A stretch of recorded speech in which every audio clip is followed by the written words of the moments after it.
Like maybe it's even worse on TikTok, but you're only fed the things that they think you'll like. But humans should get a healthy diet of things they don't like, especially when it comes to information. Because if I really feel like aliens are visiting us all the time and crazy thoughts and like they're painting all of the corn purple, like let's say I just have out there bizarre ideas, right? Yeah. Well, social media allows me to find all the people that think the exact same way without dissent.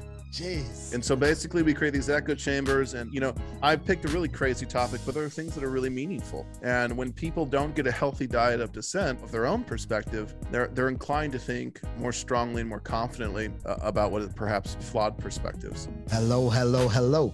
Welcome to another knowledge bomb episode of Lead to Greatness, where we believe in helping others reach their greatest potential and together change the world. If this is your first time joining us, please consider subscribing and hit that notification bell and hit that like button. This will be greatly appreciated in helping getting out this content to great leaders and great individuals like yourself. Today on Lead to Greatness, we have Luke Arrigoni. Over the last 15 years, Luke has worked with some of the top brands in the United States, building machine learning and data science programs. Even before there was even such a term, he worked with companies such as UPS, AT&T, Goldman Sachs, Fox, Sephora, along with many others. On today's podcast, we really get into the subject of talking about AI, artificial intelligence, how smaller business owners can take advantage of the artificial intelligence space. Please help me welcome Luke with the proper guide in small business and artificial intelligence.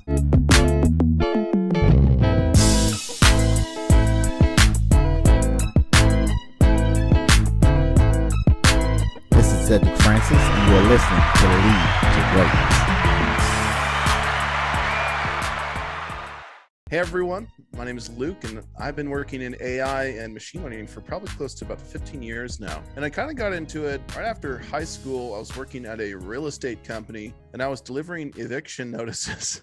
I was the bottom man on the totem pole, and they're like, Luke, just go drop this in front of the door. And then, this was your gig. And I'm like, this is a soul sucking job. I think I'm going to go ahead and do anything else but this. Right. And so what I saw that the company was doing, and I had background in math and computer science, because I'm self-taught from earlier. I saw that they were trying to figure out how much homes would be worth.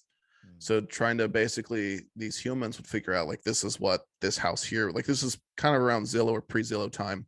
So I'm like, well, I could do that. And that was completely arrogant. I don't know why I thought I could do that, but I did. And I wrote an algorithm for them that could do that pricing, and pretty accurately, actually. It was very basic, and I would laugh at the code today if I saw it, but it worked, and it worked well. And so from there on, it was just kind of like, well, how about I do more of this? And it was kind of fun, but I just really didn't want to do eviction notices. So I was just like, I'm going to surf for virtually anything else to do with this except this. Let's talk about what should we be considering in the way we do business. So for most small business owners, they're probably not thinking about launching a large AI project, right? But know now that most of your vendors are. So most of the people that you buy software from, or people that you interact with, you're spending $20 to $2,000 a month with these vendors. They have projects that they're going to try and pitch you, or they are pitching you. And so as a small business owner, I think one of the best skills you can have when it comes to AI and machine learning is navigating their sales pitch. Like, are they pitching something that's crazy, right? And you should feel comfortable asking for accuracy or how they develop their models. You're not asking for them to give up all their secret sauce if you poke around a bit. And I encourage you to do this, because right now there's quite a bit of snake oil salesmen in this space. So if you get a vendor and they're like, hey, we have this great AI, it's going to make your whole life magic. I think every small business owner should feel very comfortable in the space of saying, well, explain it. How does it work? How'd you get that data? Do you know what your accuracy numbers are? They do know all that stuff, and they should feel free to share that with you. Cool. So what type of things should we be looking for, and what type of things should we be staying away from? There's like a quick primer when it comes to what 3 big things that people do machine learning for. They measure how effective machine learning is, and it's accuracy, recall, and precision. And so you can think about it this way. If I have an auditorium with 100 people in it, and 5 of them are murderers, if I were to build a machine learning algorithm to detect all the murderers, and the machine learning algorithm said there are no murderers in this building, it would be 95% accurate. which is totally worthless, right? Right, right. Because it would just say false on everyone when it would be right 95 out of 100 times, right? So accuracy isn't always the best metric. Precision is when I say, every time I take a guess, I'm right. So if I were to say, take 3 guesses and all 3, I pick 3 of the 5 murderers right away, but all 3 guesses were murderers, I'd be 100% precise. Wow. So if you're thinking about like, you have like something mission critical, like you absolutely have to be right about this, and a vendor's trying to pitch you on a machine learning thing that'll make it better for you, and you can never be wrong, you should be asking about precision. And then recall, the last one is, how many of the ones that you pick that were right? So think about this way: if there's 5 murderers and I pick 3 of the 5, I'd have 3/5 recall. I recalled 3 of the 5. I left 2 still in the building, which, depending on what you do for a living or what your business does, you actually might want to have a higher recall. Maybe you're willing to accept 1 extra person that isn't a murderer. There's 6 people, right? But 5 of the 6 are actually murderers, and you've captured all of them. This might be good for like fraud. Like if you're in a business and a vendor calls and says, hey, we'll pitch you on a fraud system, and you have to pay them for that, you might want to say like, well, what are your recall numbers? I want to make sure that all the fraud's caught if I'm going to pay you for it, right? So understanding these 3 areas, and go ahead and rewind this and hear it back again, write it down if you want, but those are the 3 things, depending on what your business is, what you should be really caring about, and you should be asking your vendors about. Right. And this is interesting because, I mean, you have a lot of people, I mean, probably someone listening right now, like, what would I need artificial intelligence for in my business? There's a couple of really practical ones. If you run an e-commerce store, there's a lot of plugins to recommend to your customers what they should be doing. Those are running off of machine learning. Fraud, like credit card processors might pay you on stuff like that.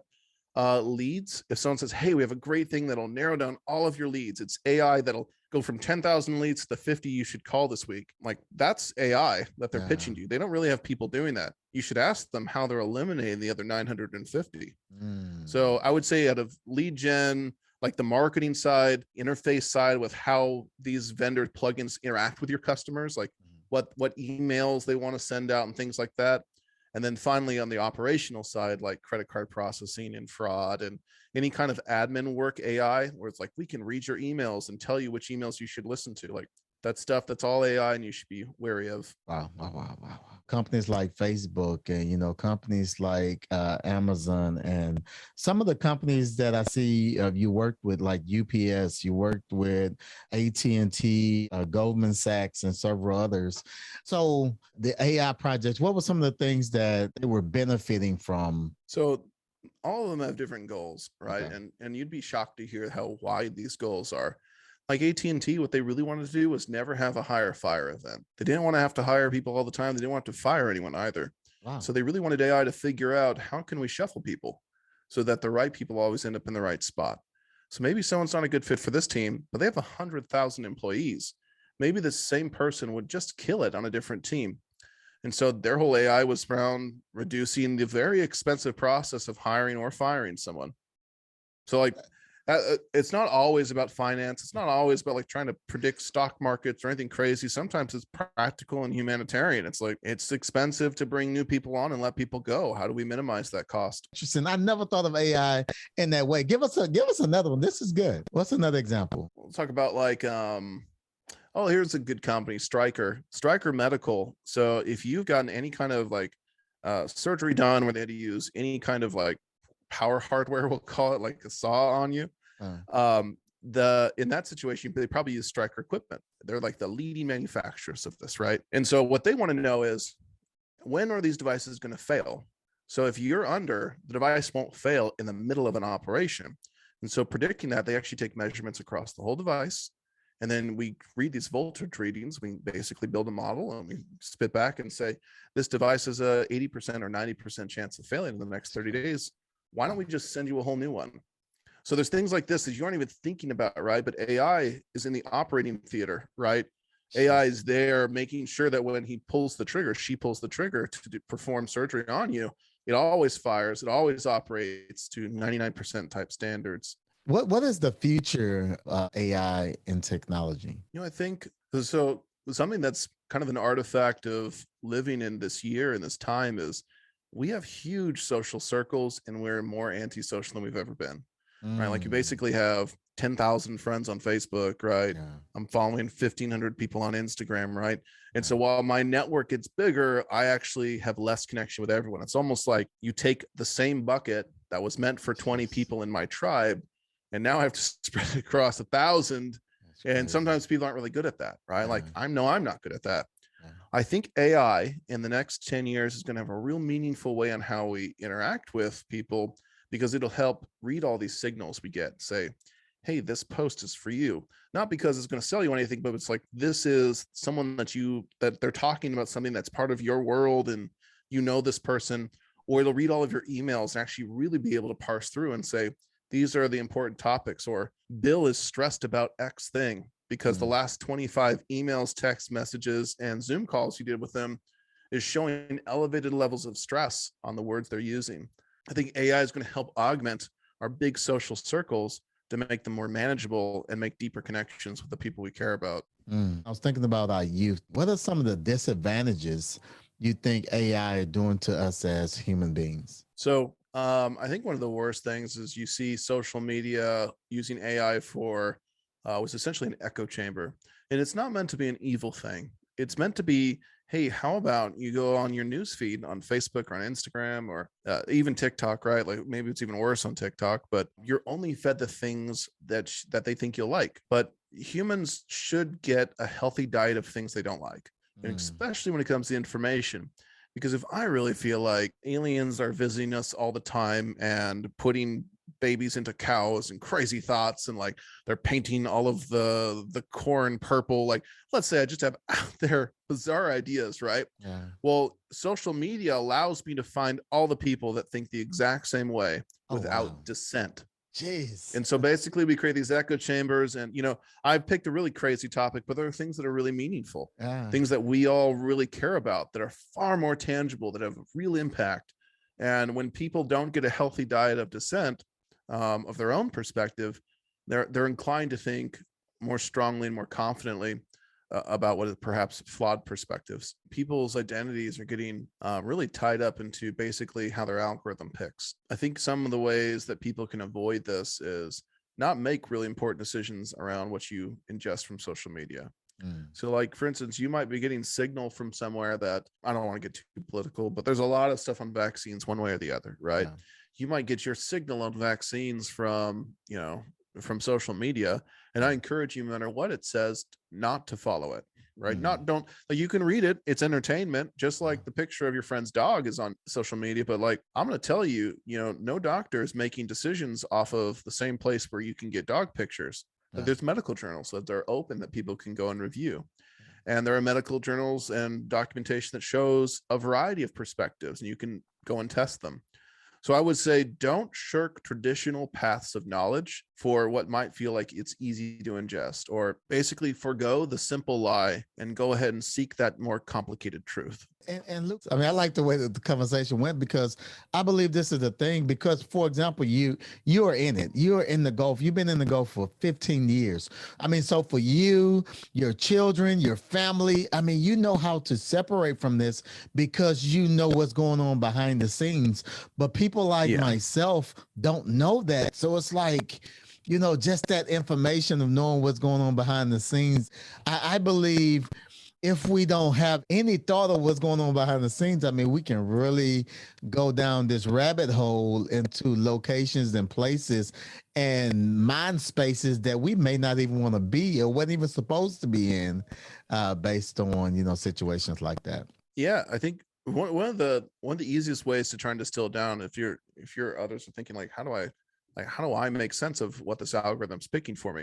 Yeah. It's pretty simple. TikTok, Instagram, Facebook, all of these companies, and any competitor that comes up, unless they have a completely different business plan, we'll put an asterisk on that. But if it's anything like the current ones, they're basically trying to get you to keep your eyeballs fixed on the feed as long as possible. Yeah. It allows them to have interstitial ads. So ads that can slip right into the middle of your feed. Yeah. If you're not staring at your feed, there's no way you're going to suddenly start focusing on advertisement, right? And so obviously they want to find ads that are well fit for you, and they want you staring at it. So what they're going to do is serve you content that makes you look at it. Dissenting information causes like this cognitive dissonance, right? Like it doesn't feel comfortable. You don't want to just keep staring at it, right? Unless it makes you like have a visceral reaction, like it's so far off that you like are angry and you can't look away. Yeah. But that's also not putting people in like purchasing mindsets, right? Right. You kind of like want people to be like happy, happy, happy, hit. Yeah. And so basically, if you're in a state where you're constantly seeking that level of dopamine hit, it's working. And if you're seeing ads, it's like then they basically, as soon as they start serving you those ads, they're confident that they have you locked in, that now you're in a place, in a mental state that's like not thinking, and they can just serve you an ad and maybe you'll buy it. There's no political affiliation. Facebook isn't trying to turn you right wing or left wing. They're just trying to serve you an ad. And so they're trying to get your brain as lulled as possible. If you start seeing lots of ads in your feed, maybe it's time to go outside. That is a knowledge bomb. That is some good information for us, and helping us, even with the artificial intelligence and even utilizing our own intelligence. I want to flip back to, just as well as there are cons, there are pros. So I want to talk about some of the good things, good things that AI is doing for us as people. What are some good things that AI is doing for us? We talked about like reducing firing events and things like that, and making sure your surgical equipment doesn't fail. There's some kind of simple stuff like that. There's other more kind of complicated things that people may not fully appreciate, which is, one of the clients we've had is people that are the major providers of medical knowledge to doctors. So when you go to your doctor and you're like, hey, I have this thing and I can't figure it out, they might not know either. And there's one major source that they all go to. It's like a big journal that they can all search on. And so right now it's like keyword-based search. They have to try and figure out the right keywords to pull up an article on thousands, tens of thousands of possible topics. And so right now AI that we built is actually helps doctors navigate this massive kind of repository of knowledge. And so you may not know it or think about it, but you might go to your doctor next time, describe some pain or some situation you have, and they'll be able to easily find treatment solutions for you based on AI. They're not necessarily calling it AI. They're not thinking about it being AI, but 6 months ago, that wasn't possible. Now with AI, they'll be able to actually understand and put it in. So AI is kind of shaping our world in a way that's not quite transparent, right? Like it's there, but not entirely there for everyone to see. But it is doing a lot of good. As a species, we're jumping leaps and bounds right now because of it. When we're dealing with, lawmakers, legislators, how should legislators and lawmakers approach technology? That's a great question, right? Because you have a lot of legislators that are getting pressure to make decisions on what AI can and can't do, but they don't really have the knowledge to know how to do that, right? Like, I mean, we all remember like net neutrality. They basically tried to like break the internet with a law, right? And everyone's like, you just can't do that to the internet. You're going to bend it in a way that's going to break it. And of course that got pulled back down, and we saved parts of the internet because of that. I think another thing is going to come up. I think for all the people that are trying to make legislation, that are trying to corral this, I would encourage all of them not to be scared of the AI for constituents' sake, but to fully understand data collection and how that data is being used. And I think really transparency is a bigger part of this. So if you were to legislate, you should probably make laws to make AI transparent, not make it illegal. Like, for instance, if you went to your doctor and they had to disclose on a form that they'll be using AI to help their diagnosis, I think that's appropriate. But making the tool that does that illegal for medicine feels heavy-handed, right?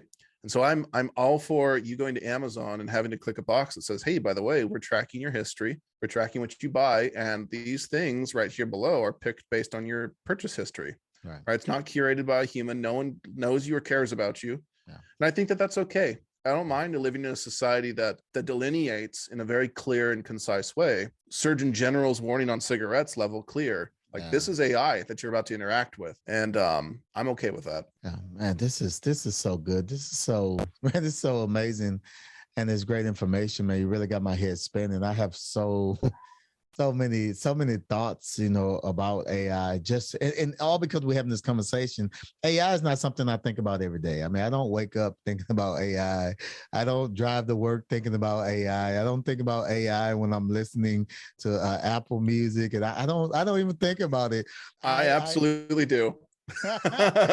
How is data scientist programs running at large companies compared to small ones? Yeah, so smaller companies, they don't have as much time to experiment. So if you're in a smaller company, you're running on a more Spartan team. You're probably using more open source tooling, and you're probably picking goals that are really practical. And even large companies will run programs like this, especially to test. But at really large companies, they have more time to experiment. And so they have greater budget to run really large models. The money it takes to run the servers themselves, even without any human, could be very expensive when you have lots and lots of data. So if I have terabytes or petabytes of data, I might have $50,000 just in a computing bill. So even smaller companies, that's not something they could fork over, right? So those are the two real big differences, is of course the access to computation at large companies, but also their greater appetite to say like, maybe we'll fail on this because they can afford that. Smaller companies, lower budget for computation, lower appetite for failure. It's R&D, that fits a bigger R&D type model that I'm sure many of your listeners are very comfortable with, that kind of framework. What are some tips, tools, and thoughts that you can share with small business leaders to implement today to help us reach our greatest potential? I'm often asked to build really complicated systems, to design really big systems. And initially, every single one of them always feels too big. Like initially, like I always feel kind of slightly overwhelmed, or it's just like, wow, this is a big thing I need to figure out. And so one of the ways that I've done this is I first admit that all big problems are really small problems, right? There's just like lots of little small problems. And if I see something that's a really big, unattainably impossible type problem, it's really because I haven't seen the components that add up to it. So I'll spend a lot of time, I'll dedicate time to try and make things into a summation of smaller things, right? And then the second thing I'll do with that is I time box my calendar to address the small problems. So let's say I had one big problem that gets dropped on my plate. It turns into 8 small problems and 2 that I haven't quite figured out yet. I'll time box all 7 of them. Like I'll put calendar time in to say like, I'm going to tackle this part for an hour, whether I do design or I have to hire the right person to tackle that. I have to call someone, connect with the professor, connect with the client, ask for clarity, whatever it may be. I'll make sure that my calendar accounts and matches up for those smaller subsections. And then the bigger ones that are left over, they're now so much easier to chomp at. That's the part that like you can spend your mental energy on, because all the rest is like, it's already booked. The time is in. You've already accounted for it, right? Wow. And so this is basically what I do all day, is I take the big stuff and just I pay the price on the calendar that day and get all the little things done, and then it leaves my brain open to really focus on the stuff that's really hard. Wow, that is a knowledge bomb. Really, really good stuff. Thank you for sharing that, because this is definitely be helpful to the Lead to Greatness community, and also to me personally. Thank you, thank you, thank you. How do leaders make decisions on projects with machine learning when you can't guarantee an outcome? And this is something that I have to always advise at the start of every project, which is if someone says, hey, I want to put a button, like an add to cart button or add to favorites button on my e-commerce site, it's kind of well known. You even know what the success criteria is for that, right? Like the button is on the page and it hits the button, does the thing you want it to do, right? There's so much that can be enumerated. But with machine learning, it's non-deterministic, which is a really fancy way of saying like you can't really guarantee it's going to come out exactly how you plan.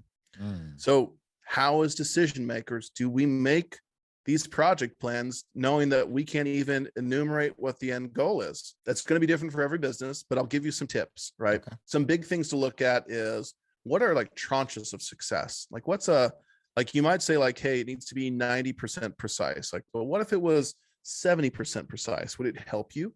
If you're like, well, at that point, no, it doesn't. Then you should think about, okay, that's the bare minimum. So you think about this kind of range of success, and then you are trying to gauge, like, can I hit somewhere inside this target? Because the reality is the bullseye isn't the width of a bullet, right? It's larger, right? And that's what you have to think about for these projects. It's like, how do I make a target that is going to be suitable and attainable That's something that's going to be different for every project. And of course the metrics are different, but don't try and give yourself one, like it has to be 95%, or we have to make X amount of dollars. One of the best ways to evaluate this range is what would it take a human to do. So we did this thing where we classify these packages, and like humans are about 80% accurate when they do this. And it's like, well, if we got to 80%, we'd be as good as a human. While most projects, you're like, well, that's not great. We really want 90, 95%. The truth is, we would be able to augment human labor if we got to 80. And so that was a lower bar than most projects. And yet that had a lot more meaning for the company, that level. So we targeted 80 as a minimum, up to 90, 95%. And so that was like a good target for us. Man, you're very, very, very intelligent.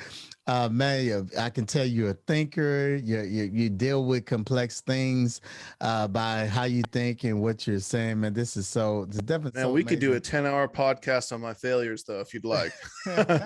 There are more than I could possibly enumerate. So, oh man, it was hard fought knowledge. Look, right now, what are you learning? I'm doing a ton of stuff in facial recognition.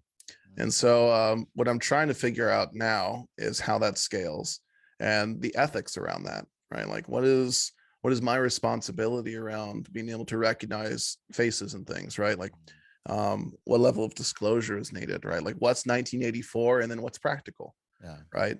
And so there's a technical amount of knowledge I'm trying to acquire, but there's also me reaching out to people that I trust, their opinion, and asking like their ethical opinion. Because there's not like a guaranteed body of people, and Congress doesn't make many laws around these kinds of things. And so for me, like I need to reach out to my tribe and ask all the business leaders I know, like, what do you think about this? And they know I'm not asking them for like vector level mathematics. I'm asking them like, do you think this is appropriate? Right. And getting that feedback is really important. So I think that process of like trying to gather information from the people I trust on something that's not necessarily technical, but more in the gray zone. Yeah. Because I definitely, with facial recognition, I can see how it could be, issues. I was watching something, a documentary, and it was talking about this, and it was talking about the fact of, not necessarily, and it wasn't even the individual that built it wasn't necessarily racist, but just that point of view on different color, different race or whatever. And the AI was recognizing based on what was put into the system. And, the discovery was the aspect of, certain groups of people, certain financial status, or the way they look were recognizing the AI, and other people were getting kicked out of the AI. So I guess I could see how it could definitely be a pro and con in that area. Is that the type of area you're focusing on? Or are you trying? Like here's a good example, right? You talked about racism, especially with facial recognition. All of our AI is really a reflection on what humans make decisions on. And so one thing that's really bad is that inside of a race, like each person inside their own race is really good at distinguishing the faces. But every person just born this way, you're bad at being able to distinguish different faces outside of your own race. And guess what? ML models are the exact same way. It's very fascinating. Basically, crazy. You need different models that understand different races so that you can pick the correct model for that particular section of people. Otherwise, it's going to say two people that are Hispanic are exactly the same. And you're like, well, obviously they're not. This is a racist model, right? But it's built not by racists, but it's built by a single human or a team of people that may not appreciate the fact that like everyone looks different. But to certain people, it's easy to look at an entire group of people and say, well, they all look the same. It's interesting to see an ML model make those same mistakes that humans make. And so as a practitioner, you actually have to make a race aware model, right? A model that says, hey, and by the way, there's no real such thing as like a race, right? So you can't even necessarily say like, well, is it, as I mentioned, Hispanic, it's really like a huge spectrum. And like, well, where on the spectrum is this model going to be a good fit for or not a good fit, right? And trying to make these ethical decisions, right, is something that's kind of, something I'm actively looking into. Yeah, I understand. I mean, that's definitely, I definitely can see the challenge in that because as human beings, for example, Cedric meet Luke, we have a logical side, but we also have an emotional side. There's certain emotional feeds that we're getting off each other. And I'm not sure. The AI, I'm pretty sure, is not sensing based on emotions, but the logic, right? That's right. But I mean, I could build something that, I mean, even emotions are built on some kind of logic. They're just not logic we like to admit to. If I had a best friend that was like always made fun of me for having a big nose or something, right? As I get older, and then like I'm always afraid of my nose or something. I mean, it's based on logic, right? It's just like an irrational kind of logic. And I know I gave a funny example. There's of course much more serious examples than that, and lighter ones as well. But like the idea is, you could train an AI to make an emotional decision. What it is doing is just making an irrational, logical decision, right? Oh man, Luke, this is good. This is good. I mean, we can continue, but all good things must come to an end. Man, Luke, this is great. Great information, man. Thank you for enlightening us, enlightening the Lead to Greatness community, and helping us reach our greatest potential in the arena of AIs and far as technology. If someone wanted to connect with you and what you're doing, where should they go? I think they should just jump right on LinkedIn, just add me, start a conversation that way. I'm always on LinkedIn. I respond to all my direct messages. Okay. Luke Arrigoni is my tag.